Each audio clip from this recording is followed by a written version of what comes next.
명품 자주포 K9 무인 로봇 곡사포로 진화한다. 명품 자주포 K9이 또다시 진화한다. 1993년 본격적인 체계 개발에 착수해 지난해 6월 야전군 배치를 완료했지만 후속 모델 개발이 한창 진행 중이다. K9 진화형은 3단계로 이루어진다. 첫 번째 개량형은 K-9A1으로 이미 일선 부대의 일부가 전력화됐다. 포탄 사거리를 늘리고 포탑을 원격 운용할 수 있는 K-9A2가 개발되고 있고 완전한 무인화 자주포인 K-9A3를 향해 나아가고 있다. K9 어떻게 개발됐나? 우리나라 국가대표 무기체계인 K9은 1992년 하나디펜스의 삼성테크인 창원 사업장에서 탐색 개발에 대한 연구 결과가 발표됐다. 탐색 개발이란 연구 개발의 첫 단계로 주요 구성품에 대한 위험 분석, 기술 및 공학적 해석이 진행된다. 무기체계의 시뮬레이션 과정을 거쳐 모형이 만들어지고 이후 본격적인 체계 개발로 이어진다. 체계 개발은 1993년 착수됐다. 반드시 1990년대에 전력화해야 한다는 의미에서 코리아를 뜻하는 K와 숫자 9를 합친 K9으로 이름이 붙여졌다. 당시 세계적으로 32 구경장 자주포가 대세였다. 구경장이란 포신 길이와 포구 직경의 비율을 뜻한다.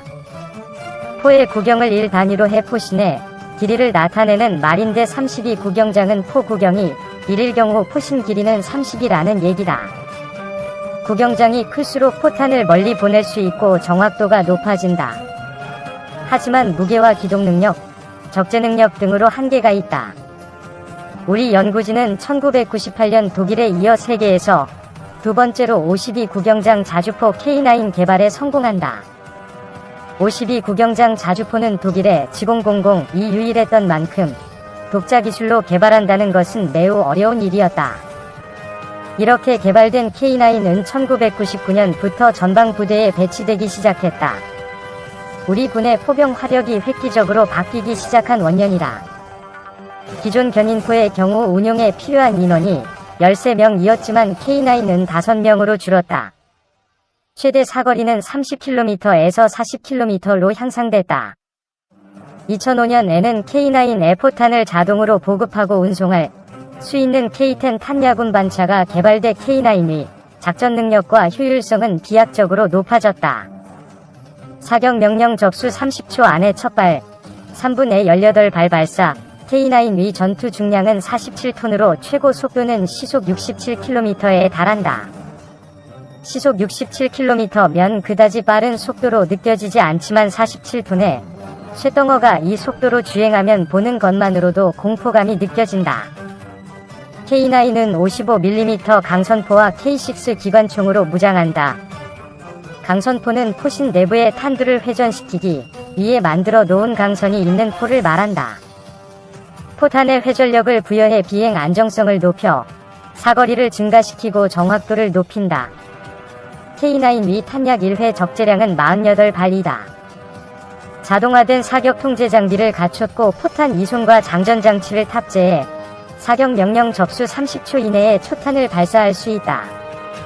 15초 안에 최대 3발, 3분 안에 연속으로 18발을 사격할 수 있다. 장갑은 국내에서 개발한 고강도 강철로 입혔다. 산악이 많은 한국 지형부터 넓고 광활한 평원, 눈 쌓인 설원, 정글, 사막 등 다양한 환경에서 주행하는데 아무런 문제가 없다. K9이 우수성이 세계시장에 알려지면서 여러 나라에 수출됐다.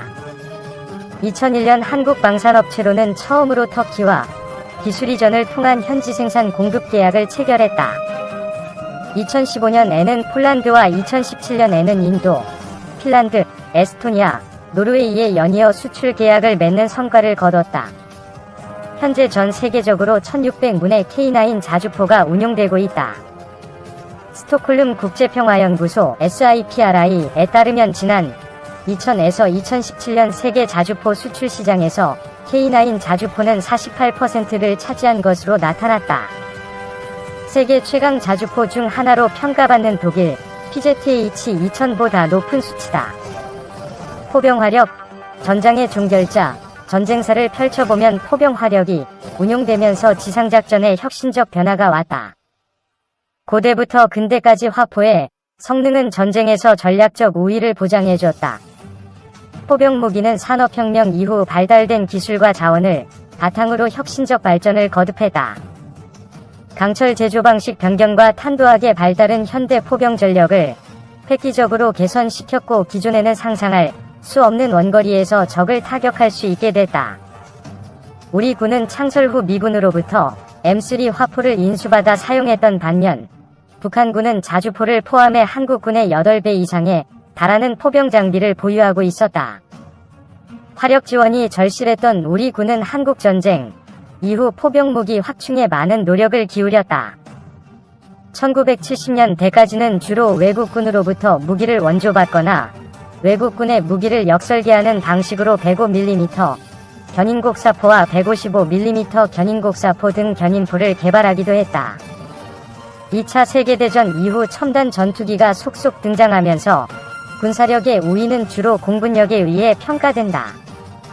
하지만 포병 화력은 여전히 전장을 지배하는 중요한 요소다. 아무리 제공권을 장악했더라도 보병이 꽂는 깃발이 승리의 최종 공식이라는 사실은 여전히 유효하다.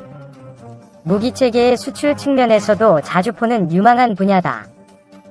세계적으로 전면전 위협이 낮아지면서 국지전에 투입할 수 있는 자주포 같은 재래식 무기는 방산시장에서 여전히 생존할 가능성이 높다.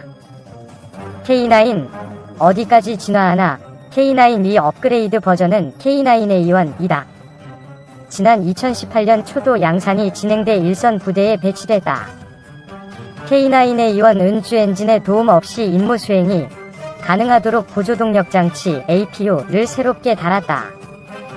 조종수의 야간 잔만경을 열상형으로 교체해 주간뿐 아니라 야간에도 신속한 임무 수행을 할 수 있다. 운영체계를 업그레이드한 자동사격 통제장치는 디지털 지도를 제공하고 실시간으로 탄약 현황을 관리할 수 있게 해준다. 현재 하나디펜스는 K9 자주포 2차 성능 개량 사업인 K9A2 개발을 진행하고 있다. K9A2는 포탄 사거리를 최대 54km로 늘리고 분당 사격 속도를 높이며 운용 병력을 더 줄이는 게 목표다. 특히 부분적 무인화와 자동화를 통해 로보타 한국사포 로포의 성능을 개량할 계획이다.